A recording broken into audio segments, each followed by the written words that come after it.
আসসালামু আলাইকুম বন্ধুরা, বাঙালি কন্যা চ্যানেলের আরেকটি নতুন ব্লগে তোমাদের অনেক অনেক স্বাগত।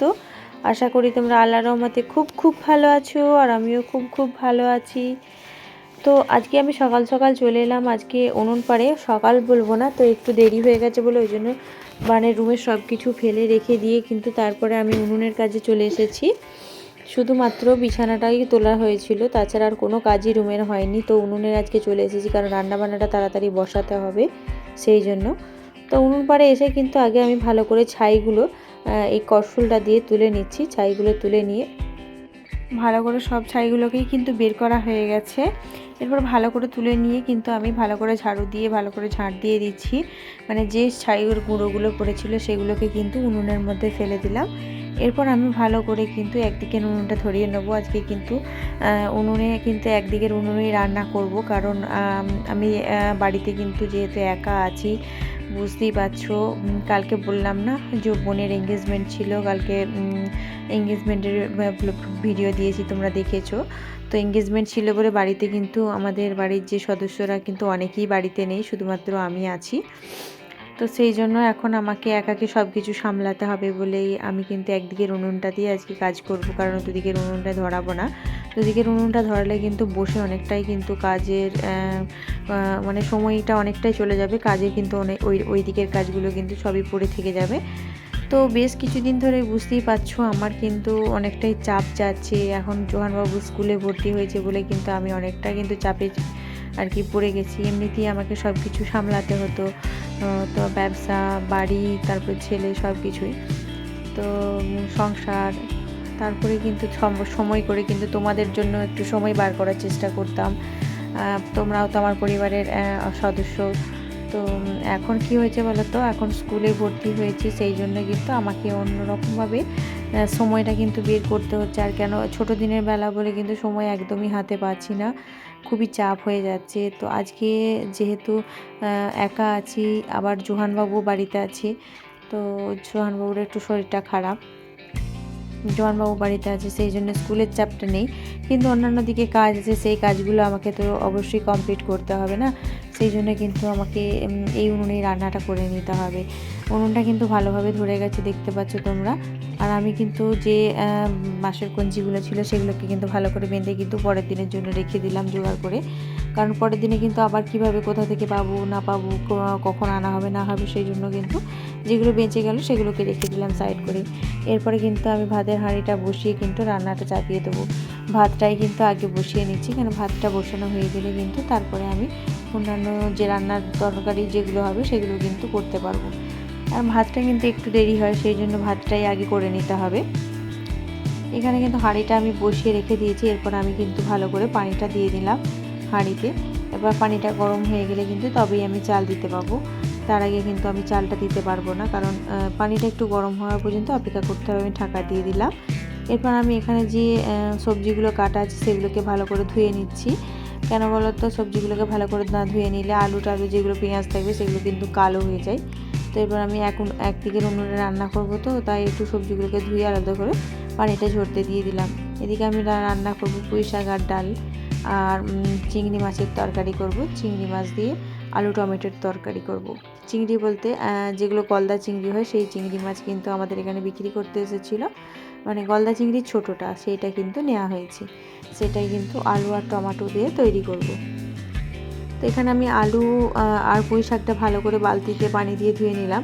শাক যদি না বালতিতে ভালো করে ধোয়া হয়, তো শাকে কিন্তু অনেক সময় বালি থাকে প্রচুর, তো সেটা আমরা দেখতে পাওয়া যায় না। সে কিন্তু যতক্ষণ না পানিতে ভালো করে দেওয়া হচ্ছে ততক্ষণ কিন্তু এই বালিগুলো বুঝতে পারা যায় না। তাই বালতিতে একটু বেশ বড় পাত্রে কিন্তু ভালো করে কিন্তু শাকটা ধুয়ে নিলে বালি কিন্তু থাকে না, খাবার সময় কোনো কিছু আর অসুবিধা হয় না। তো আমি চেষ্টা করি সবসময় দুবার তিনবার করে ধোয়ার, মানে যতক্ষণ না বালিটা ভালোভাবে যাচ্ছে ততক্ষণ কিন্তু ধুতেই থাকি। তারপরে কিন্তু আমি সুন্দর করে শাকটা ঝরিয়ে, পানিটা ঝরিয়ে নিই। তো এখানে কিন্তু আমি সেইভাবেই সেই পদ্ধতিতেই কিন্তু শাকটা সুন্দর করে ধুয়ে নিচ্ছি, শাক আর আলু। তো এখানে কিন্তু শাকটা আমি রান্না করব ডাল দিয়ে, আলু দিয়ে। তো ডাল আলু দিয়ে কিন্তু পুঁই শাক রান্না খুব ভালো লাগে খেতে। তার সঙ্গে যদি আবার অনেক সময় কী হয়, ইলিশ মাছ দিয়েও রান্না করা যায়। এখানে কিন্তু আমি ভাতটা হয়ে গেছে, নামিয়ে রেখে দিয়ে এখন আমি মাছ আর চিংড়ি মাছটা আর রান্না করছি। এখানে কিন্তু আলু কষতে শুরু করে দিয়েছি। ওই যে বললাম একদিকে উনুনে রান্না করব, একটু দেরি হলেও মানে অন্যান্য কাজগুলো কিন্তু হয়ে যায় এর সঙ্গে। তো আমি এখন ভালো করে আদা রসুন দিয়ে ভালো করে কষিয়ে নিচ্ছি। আর এখানে কিন্তু আমি টমেটো দেবো বলে ভালো করে কিন্তু টমেটোটা কিন্তু ধুয়ে আর এখানে বটি নিয়ে বসে পড়েছি। আমাদের জানো তো টমেটো কিন্তু টমেটো আমাদের চাষ করেছে। টমেটো এত পরিমাণে হয়েছে যে গাছগুলো কিন্তু ভেঙে পড়ে যাচ্ছে, টমেটোর ভার রাখতে পারছে না। তোমরা যদি চাও পরবর্তী কোনো ব্লগে আমি তোমাদেরকে আমাদের টমেটো বাগানটা দেখাবো। তো টমেটো বাগানটা আমাদের খুব কাছে, যেমন পটলের বাগান ছিল আমাদের খুব কাছে, বাড়ির কাছেই, সেরকম টমেটো বাগানটাও খুবই কাছে। তো টমেটো বাগানে প্রচণ্ড পরিমাণে টমেটো আছে। টমেটো আর চিংড়ি মাছ রান্না কিন্তু বেশ লাগে। মানে তোমরা যদি বাড়িতে কেউ রান্না করতে চাও তো তোমাদেরকে বলবো টমেটো চিংড়ি মাছ রান্না করে দেখো, আলু দিয়ে একটু অল্প ঝোল, মানে ঝোলটা বেশি রাখবে, তো তাতে কিন্তু খেতে কিন্তু দারুণ লাগে। আর চিংড়ি মাছের মালাইকারি কিন্তু খেতে ভালো লাগে, কিন্তু চড়া রান্না হয়, সেই জন্য রিচ খাবারটা যাতে না খাওয়া হয় সেই জন্য আমি কিন্তু এটা আলু আর টমেটো দিয়ে রান্না করছি। দেশি চিংড়ি মাছ কিন্তু অনেকে আলু টমেটো দিয়ে রান্না করে, কিন্তু আমি দেশি যেহেতু পেলাম না তো এইগুলোই রান্না করলাম। তো আমি এখন ভালো করে রান্না বান্নাটা সেরে নেব। গ্রামের মানুষরা কিন্তু দিন এনে দিন খাওয়া মানুষদের কিন্তু যা হয় তাই কিন্তু তারা খেয়ে দিনটা কাটিয়ে দিতে পারে। তার মধ্যে কিন্তু আমরাও তাই, যেদিন যেমন হয় সেদিন কিন্তু তাই করি। এই চিংড়ি মাছগুলো বেশ বড় ছিল। অনেকে যারা একটু বেশ ভালো খেতে পছন্দ করে, মানে রিচ জাতীয় খেতে পছন্দ করে, যাদের একটু মানে খাওয়া দাওয়াটা একটু অন্যরকম হয়, তারা কিন্তু মালাইকারি বা চিংড়ি মাছের আরও বিভিন্ন রকম পদ্ধতি আছে রান্নার, সেগুলো করতেই পারে। আমরা কিন্তু অত রিচ খাওয়া দাওয়া অতটা পছন্দ করি না, সেই জন্য চিংড়ি মাছের মালাইকারি কিন্তু রান্না করিনি। এখন আমরা আলু টমেটো দিয়ে কিন্তু রান্না করছি। এই রান্নাটা কিন্তু আমাদেরকে বেশ লাগে, জানি না কেন। তোমাদের কাদের কেমন লাগে তোমরা অবশ্যই কমেন্টে জানিও। তোমরা যদি আমাদের মতো এরকম আলু চিংড়ি মাছ রান্না করে খেয়ে থাকো অবশ্যই কমেন্টে জানিও তোমাদের কেমন লাগে। আমাদেরকে কিন্তু বেশ লাগে ভালো। আর এখানে কিন্তু আমি উনুনে রান্না করার সঙ্গে সঙ্গে এখানে কিন্তু ভাবছিলাম শাকটা আমি উনুনেই করব, তো শাকটা এখন উনুনে না দিয়ে ভাবছি গ্যাসে করে নেব। সেই জন্য আমি উনুনে করার জন্য তো তলায় আমি ভালো করে করেছিলাম, মানে প্রলেপ দিয়েছিলাম মাটি আর ছাই দিয়ে। তো এখন আমি এটা কিন্তু তুলে দিয়ে শাক ডাল এটা কিন্তু উনুনে গ্যাসে বসিয়ে দেবো বলে তার প্রস্তুতি নিচ্ছি এখানে। তো এখান থেকে আমি এখন ভালো করে সরিয়ে নিয়ে চলে গেছি। এখন আমাকে কিন্তু মশলাগুলো দিয়ে নিতে হবে, যেহেতু মশলাটা নিয়ে আমি উনুনে রান্না করছিলাম তাই উনুনের কাছে মশলা আছে বলে আমি এখন প্রেসারটা ওখানে নিয়ে চলে গেলাম। তাও শাক রান্নাটা আমি প্রেসারেই দিই সবসময়, ডাল বা শাক এগুলো। কেন বলো তো, ওগুলো রান্নাগুলো কিন্তু আর তাড়াতাড়ি করা যায়। প্রেসারে কিন্তু সিটি হয়ে গেলে কিন্তু আমাকে নামিয়ে দিলেই আমার হয়ে যাবে, কিন্তু হাঁড়িতে রান্না করতে একটু টাইম লাগবে, সেদ্ধর ব্যাপার আছে। সেই জন্য আমি গ্যাসে ডাল শাক আর মশলা দিয়ে বসিয়ে দিলাম। শাকে কিন্তু সেরকম মশলা দিতে হয় না, হালকা মতো একটু হলুদ, একটু তেল, একটু নুন দিলেই হয়ে যায়। তো এখানে আমি করব গমের আটার যে খামির করে যে রুটি করা হয় সেই জন্য। তো আমরা গমের আটার খামির করার জন্য এখানে আমি পানিটা বসিয়ে দিয়েছি, নুন আর পানি তো ফুটে গেছে। এখন আমি খামিরটা করে নিচ্ছি। আর খামির করে রুটি করলে কিন্তু বেশ নরম হয় খেতে, আর নরম নরম রুটি খেতে কিন্তু বেশ ভালো লাগে। এইরকমভাবে রুটি করে খেলে কিন্তু গ্যাসও হয় না। আমাদের কিন্তু এইভাবে রুটি খেতে সবাই পছন্দ করে, তাই করি। অনেকে কিন্তু শক্ত রুটি পছন্দ করে, আমাদের কিন্তু শক্ত রুটি অতটা ভালো লাগে না, যেন অস্বস্তি বোধ হয়।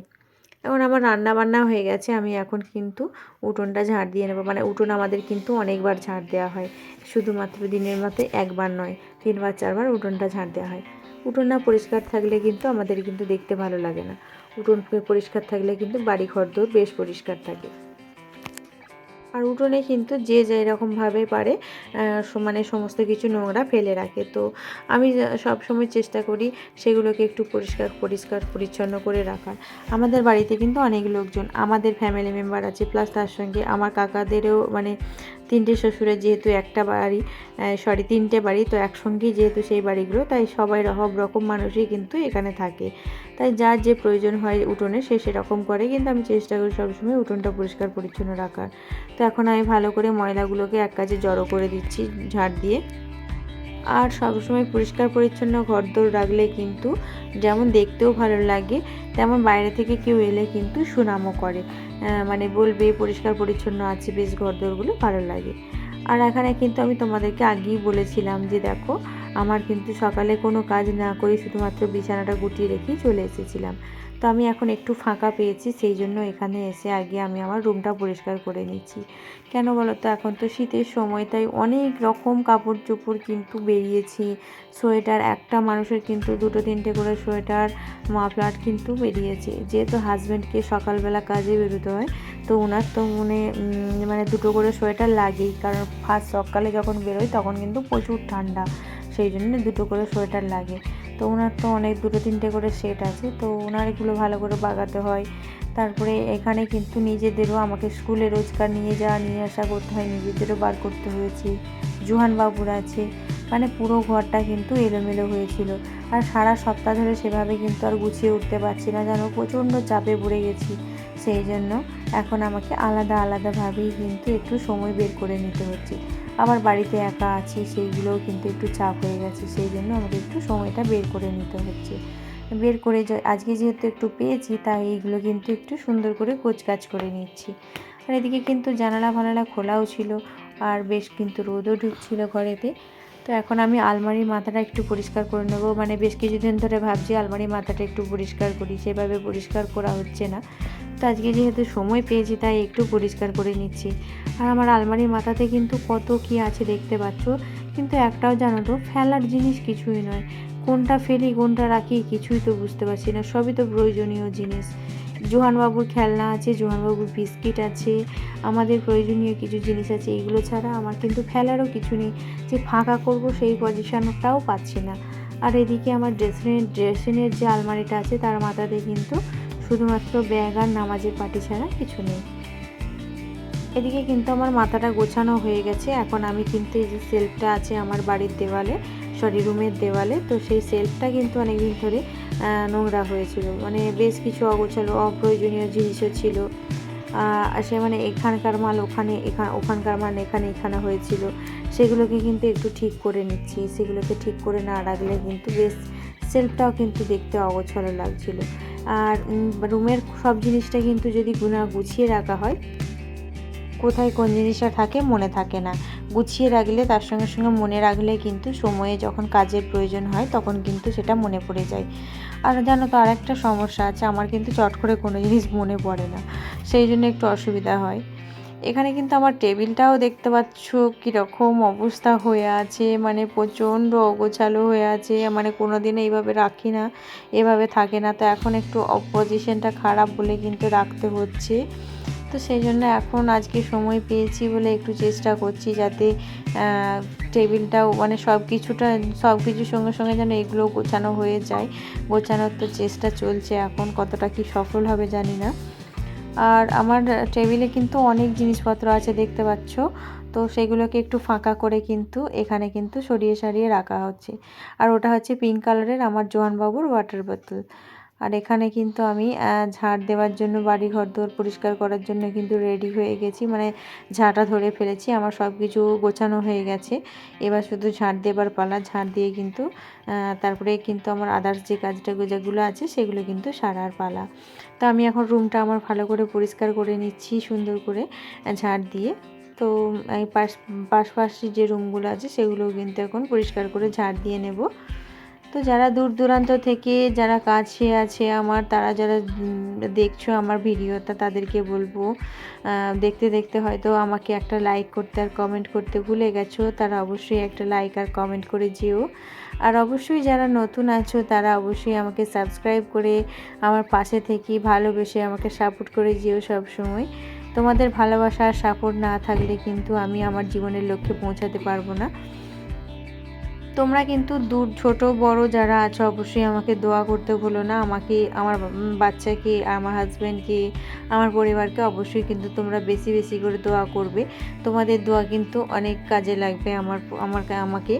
তো আমার যারা সাবস্ক্রাইবার বন্ধুরা আছো, যারা ইউটিউবের আমার ফ্যামিলিরা রয়েছে, তাদের সকলকে বলছি আমার তরফ থেকে অনেক অনেক ভালোবাসা, শুভেচ্ছা ও দোয়া রইল তোমাদের জন্য। তো তোমাদের সঙ্গে কিন্তু আমার গল্প করতে করতে এখানে আমার ঝাড় দেওয়া প্রায় কমপ্লিট। জোহান বাবু কি করছেন? দোলনায় দুলছেন? জোহান বাবু বলুন, হোয়াট ইজ ইউর নেম?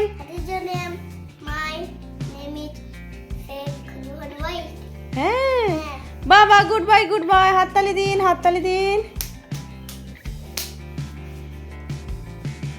জোহানবাবু দুলছে আর কিন্তু আমার ঝাড় দেওয়া তো কমপ্লিট হয়েই গেছে। এরপর আমাকে এখন মোছামুছিটা ভালো করে করে নিতে হবে।